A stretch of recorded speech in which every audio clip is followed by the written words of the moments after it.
Monggo Mas. Siap.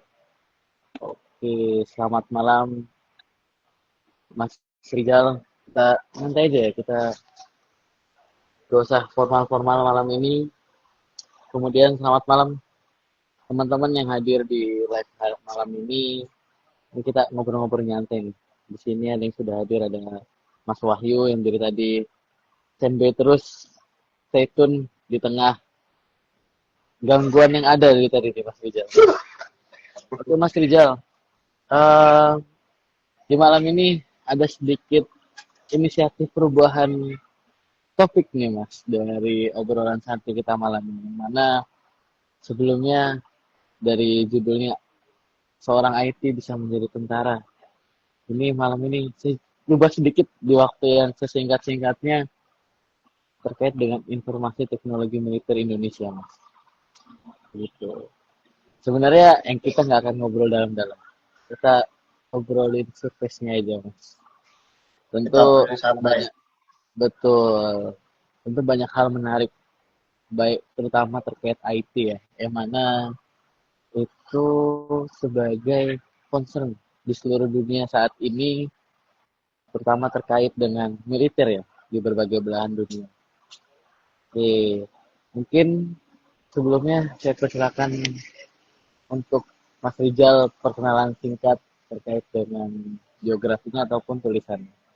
Waktu dan tempat saya persilakan Mas Rizal. Baik, terima kasih banyak Mas Aan atas waktunya.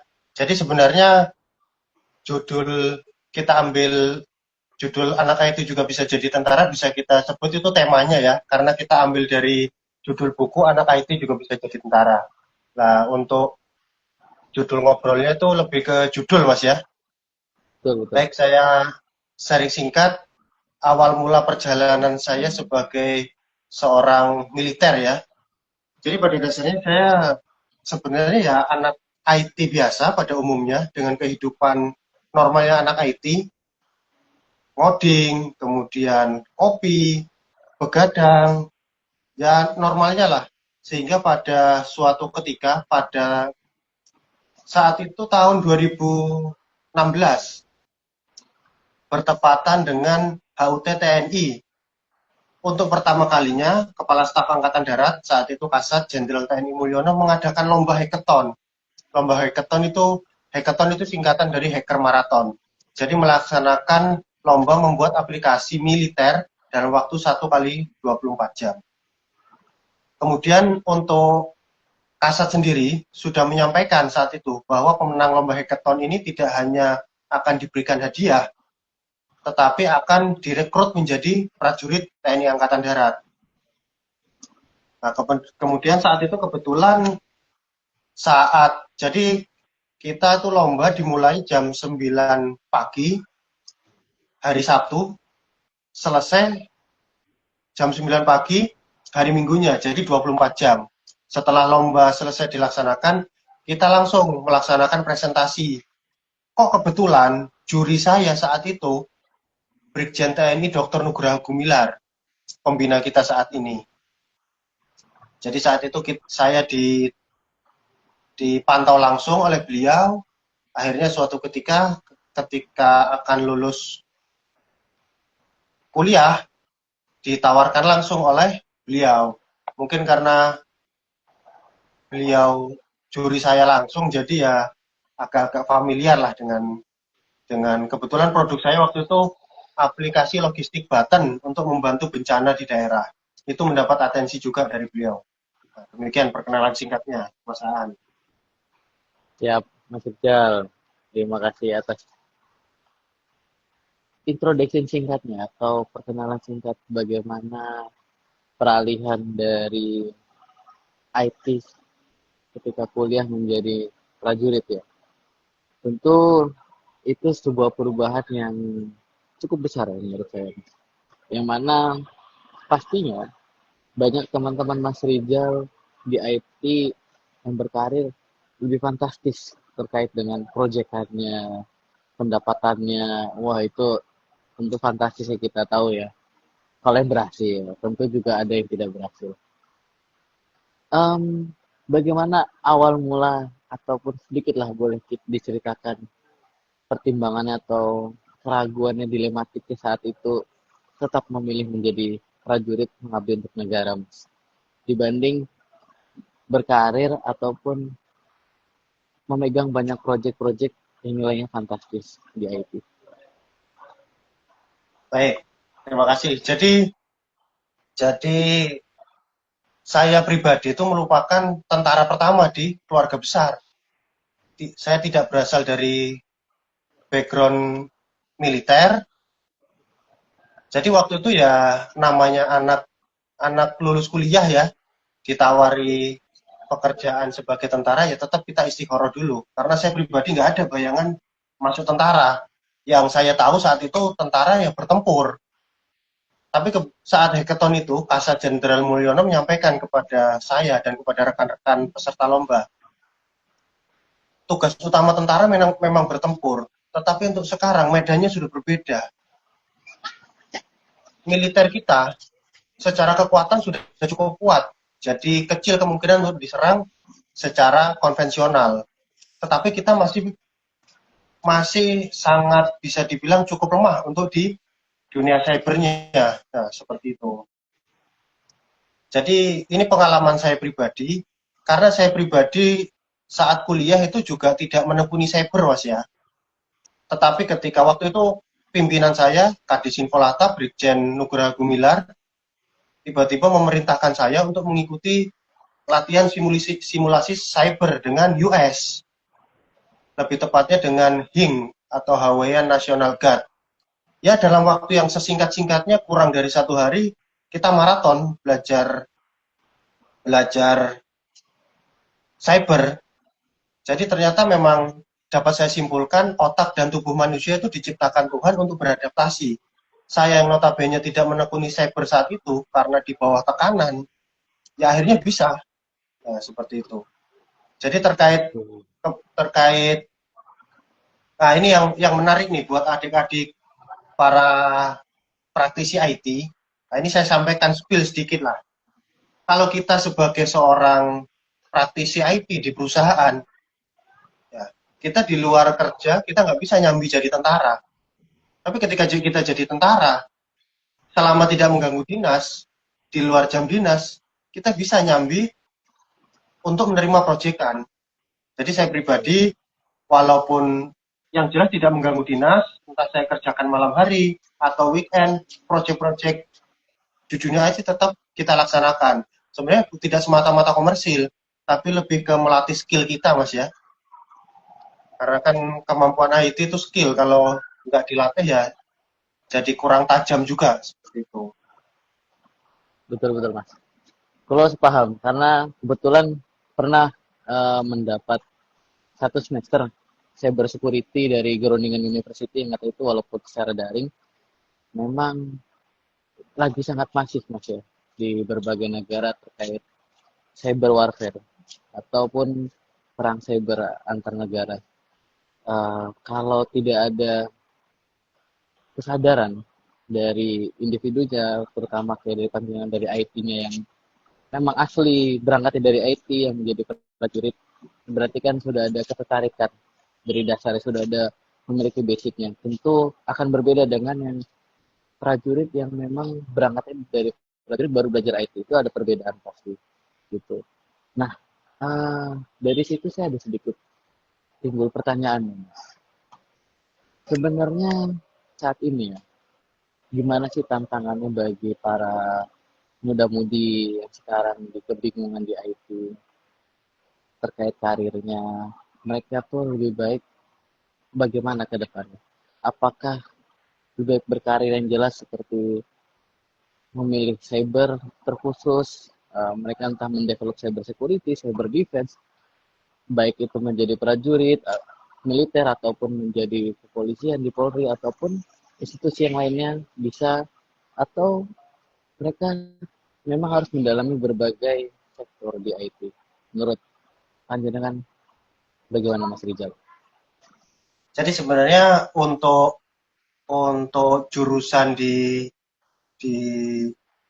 bidang komputer itu sebenarnya kan ada beberapa jurusan tuh Mas Aan ya. Ada teknik informatika, kemudian ada sistem informasi, ada teknik komputer, itu sebenarnya pada dasarnya yang dipelajari pada dasarnya sama. Nah, tetapi untuk spesialisasinya sebenarnya udah berbeda itu. Kalau teknik informatika itu kita lebih ke ke membuat membuat coding-codingnya lah. Kita sebagai eksekutornya. Nah, konseptornya itu ya dari sistem informasi. Kemudian untuk teknik komputer sendiri itu sebenarnya merupakan lebih ke pengelolaan hardware-nya gitu Mas ya. Kemudian seperti yang Mas Aan tanyakan tadi, untuk anak-anak IT yang apakah perlu masuk ke instansi A, B, C atau harus menguasai skill tertentu. Jadi saya ambil contoh teknik informatika itu ibarat kita dokter umum lah ya. Kita menguasai semua, tetapi ya kulit-kulitnya saja. Nah, nanti ada yang penjurusannya ke jaringan, ke programmer, ke cyber itu dokter spesialisnya. Jadi kalau sudah masuk ke level ibaratnya spesialis, untuk karir nah, sepertinya udah tidak perlu dipikirkan lagi lah. Itu ibarat ibarat emas ada di tempat yang enggak itulah pasti akan terpakai lah. Yang jadi masalahnya untuk anak IT yang ya mohon maaf, waktu saya kuliah sendiri banyak rekan-rekan saya yang menyampaikan, wah sepertinya saya salah jurusan nih. Nah, seperti itu. Padahal sebenarnya nggak ada yang salah jurusan. Kalau menurut saya anak yang merasa salah jurusan itu lebih ke, ya kalau tiap orang beda-beda ya. Saya pun merasa waktu pertama masuk karena saya dari SMA Mas ya, tidak tidak seperti teman yang dari SMP yang punya basic IT ya. Kita memang belajar dari nol, tinggal bedanya semangat. Kalau teman yang sudah ada basic dia belajarnya 2, kita belajarnya 6. Tinggal urusan mental aja seperti itu. Oke, siap. Nah, untuk ada lanjutan ini, Mas, dari saya. Kemudian ketika kita balik lagi ke topik pembahasan itu IT di militer ya, terutama terkait dengan bagaimana perjalanan Mas Rizal dari seorang IT menjadi prajurit. Kan saat ini mungkin ada beberapa adik-adik kita yang ada keraguan, Mas. Ketika ingin masuk IT yang sesuai dengan passionnya ataupun hobinya, sesuai dengan cita-citanya, mereka memiliki keraguan. Nanti ketika ditempatkan tidak sesuai dengan posisinya, tidak di posisi cyber, tidak di posisi yang berkaitan dengan IT. Itu mungkin dari panjenengan ada kiat-kiat nggak untuk menyikapi hal tersebut? Ya, seperti yang saya sampaikan di awal tadi, jadi otak dan tubuh manusia itu memang diciptakan Tuhan untuk beradaptasi. Jadi sebenarnya mereka yang tidak ada basic IT pun ketika ditempatkan di staff IT dengan berbagai tekanan, akhirnya bisa juga. Apalagi buat adik-adik yang notabene sudah ada basic. Jadi seperti intinya ketika kita ibaratnya basic IT itu basic kita bisa ibaratnya basic lari lah ya. Kita bisa IT, kita bisa lari. Ketika kita masuk ke manapun, ketika kita harus lari maju mundur kanan kiri kita udah bisa menyesuaikan seperti itu. Kemudian terkait terkait penempatan itu kalau memang ya orang dari personalia juga sudah cukup jeli lah untuk menempatkan orang-orang. Jadi pada dasarnya untuk penempatan tidak perlu diragukan lah, nggak perlu terlalu dipikirkan karena untuk misalnya kita untuk di staff IT pun tidak harus di Jakarta. Seperti kita ambil contoh di misalnya di Papua, di Jayapura. Apakah di Jayapura pasti di satuan tempur? Tidak. Bisa juga di staff IT, contoh di Infolata Kodam atau di Cyber Kodam, nah, seperti itu. Jadi kalau Siap. adik-adik merasa punya kemampuan, tidak usah khawatir, dimanapun pasti akan berguna kemampuan tersebut. Oke, baik. Cukup menarik dan detail jawabannya. Nah, lanjut nih Mas, izin ada pertanyaan ini dari Bapak Kolonel Bayu Kurnianto nih, Mas. Izin, Mas boleh tanya, menurut Mas satu, apakah setiap produk SW atau HW pasti ditanamkan backdoor dengan alasan untuk menjamin update keamanan sistem? Nah, mungkin Mas Rizal mau dijawab. Baik, untuk pertanyaannya cukup teknis ya. Tapi sebelum Siap, kita bicara ke tentang backdoor tersebut, saya masih kita kita karena kita ini acaranya dilaksanakan oleh Bumi Literasi ya. Jadi saya mau sampaikan sedikit. Jadi sebenarnya serangan cyber yang banyak mengganggu masyarakat kita itu sebenarnya bukan serangan cyber yang dilaksanakan dengan skill khusus, kita menjebol suatu sistem atau menjebol, ya intinya bukan sebuah skill khusus kita menjebol suatu sistem karena semua penyedia atau provider itu sudah cukup kuat ya. Jadi mungkin Mas Aan juga familiar dengan sebutan SOCENG Mas ya, betul, betul, social engineering ya. Jadi betul. untuk saya bisa ibaratnya mengambil alih akunnya Mas Aan, mengambil alih WhatsApp atau bahkan mengambil alih M-banking, saya tidak perlu skill khusus. Jadi cukup saya kirimkan phishing dan lain sebagainya untuk jadi lebih kita ke memanfaatkan kelalaian calon korban kita seperti itu. Oke, baik. Nah, jadi menarik ini, Mas. Kelanjutannya sebelum masuk ke pertanyaan kedua nih dari eh, izin dari Bapak Bayu terkait dengan hal tersebut, sekarang ini malah ada yang lebih menyeramkan ya Mas ya, atau lebih mengkhawatirkan untuk kemudian hari. Yang mana semakin canggihnya kita ada perbantuan dari AI yang semakin mahir ya. Kita tentu salah satu contoh di Gemini itu sudah ada mode penalaran yang mana itu jauh lebih kritis dan jauh lebih detail dibanding ChatGPT ya, dan lain sebagainya. Ada AI lainnya yang mereka bisa membuat codingan tertentu dan mereka bisa membantu membuat guideline untuk kita mencoba membobol suatu sistem atau suatu software. Ini tentu plus minus ya dari perkembangan sebuah teknologi gitu. Nah, ya tentu ini masih relevan dengan yang tadi dibicarakan Mas Rizal.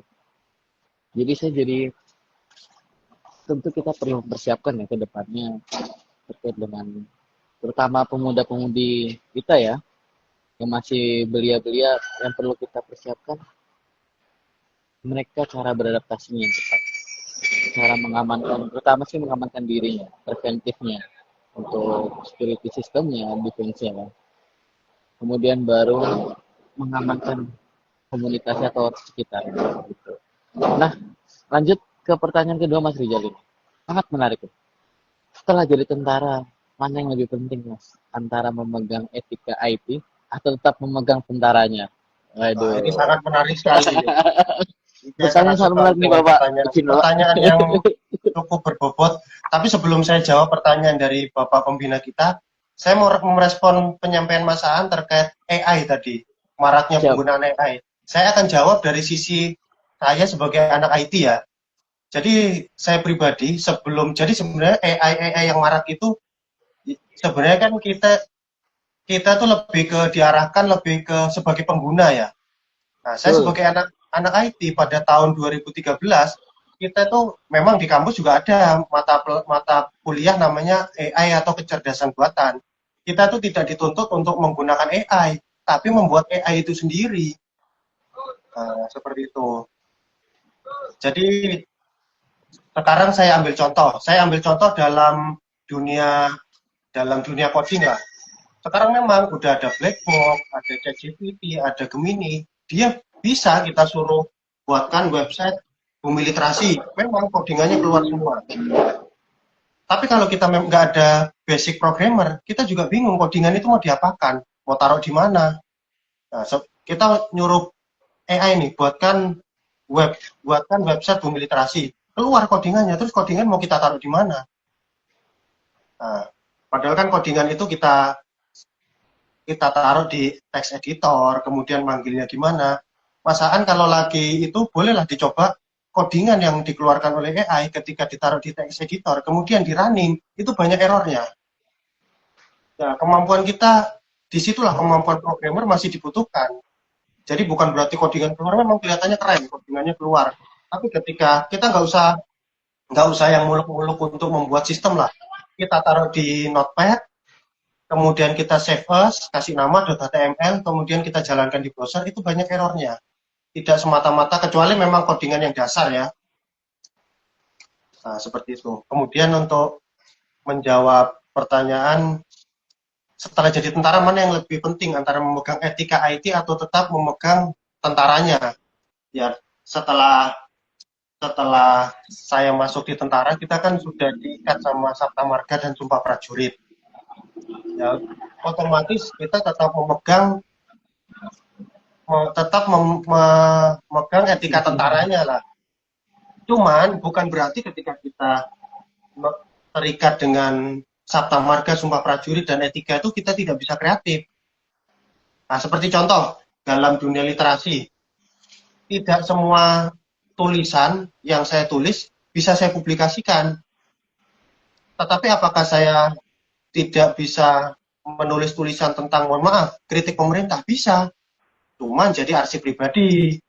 Tidak saya publikasikan. Tapi kalau untuk tulisan yang pengetahuan, apapun bisa kita publikasikan. Jadi kita yang utama kita memegang teguh jati diri kita sebagai prajurit.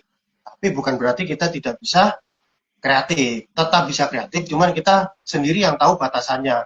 Mana yang boleh di-share, mana yang boleh dikeluarkan, mana yang untuk urusan internal. Nah, seperti contoh waktu, ini mohon maaf, waktu Mas An kuliah di Ketahanan Nasional, ada beberapa topik yang hanya selesai di dalam ruangan kelas.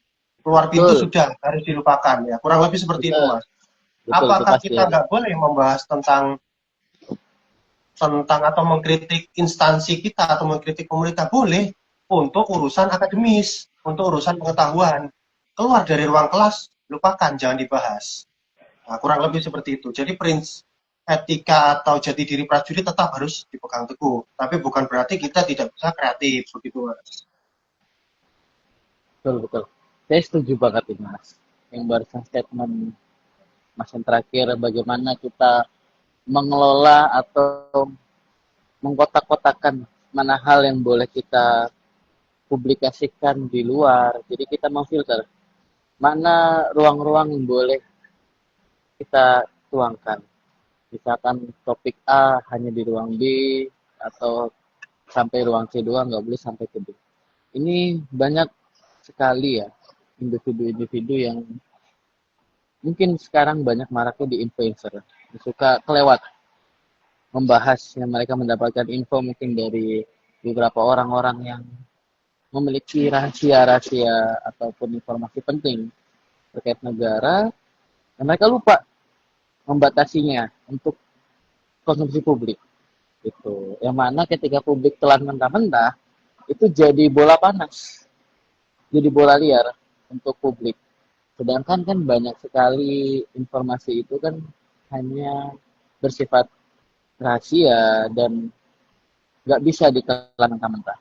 Harus diolah lagi, harus dilihat lagi dari mana di perspektifnya, dari siapa yang memberikan instruksinya. Gitu, Mas. Ya, betul sekali. Jadi hal-hal ini sebenarnya di bangku kuliah, ya karena memang namanya di bangku kuliah kita juga merupakan tempat kita bisa eksplor seluas-luasnya tanpa terikat oleh etika. Cuman yaitu setelah keluar ruang kelas kita selesai, dan pembicaraan kita tidak sampai keluar. Yang jadi permasalahan sekarang, ya mohon maaf, influencer saat ini kan memiliki kekuatan, memiliki power, memiliki ya kekuatan untuk mempengaruhi orang. Betul. Sebenarnya tidak ada yang salah dengan influencernya.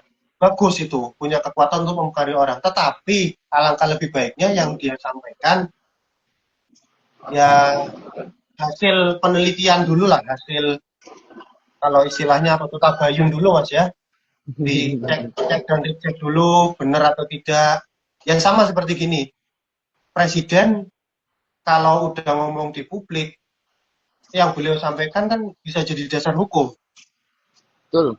Nah, Jadi seperti rujukan. kita nggak usah ngomong level negara lah. Atasan kita lah mas di kantor. Ketika ngomong itu bisa dijadikan dasar hukum oleh bawahannya bisa disebut oleh pengikut.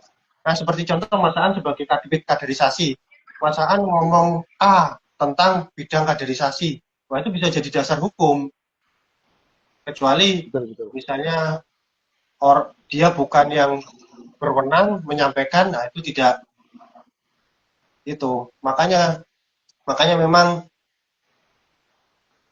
cuman ya memang sayangnya para ahli-ahli yang sebenarnya punya kapasitas untuk menyampaikan itu nggak main sosmed itu mas ya.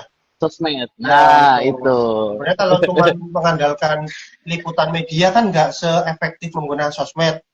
Tapi kalau kita lihat sih Betul, betul. alhamdulillah eh, beliau-beliau yang memiliki kapasitas sudah mulai aktif di sosmed ya. Jadi bisa kita bisa menyebarluaskan informasi yang benar lah. Betul. Sampai kemarin tuh ada case gini, Mas. Ini salah satu contoh case the power of social media ya dari sebuah teknologi sosial media. Jadi ketika saya sedang konsultasi dengan dokter, ya adalah sedikit obrolan kamu dari mana gitu, masih latar kuliah di mana. Nah dokter itu ada menyampaikan sesuatu bahwa saya titip pesan karena saya memang peneliti, kebetulan dokternya sudah pengajar juga, dosen juga di UI, kemudian dokternya juga praktisi juga sebagai dokter spesialis, dan salah satu kelemahannya saya nggak main sosmed, ini nggak bisa mas bikin tulisan-tulisan di sosmed, terus bikin konten.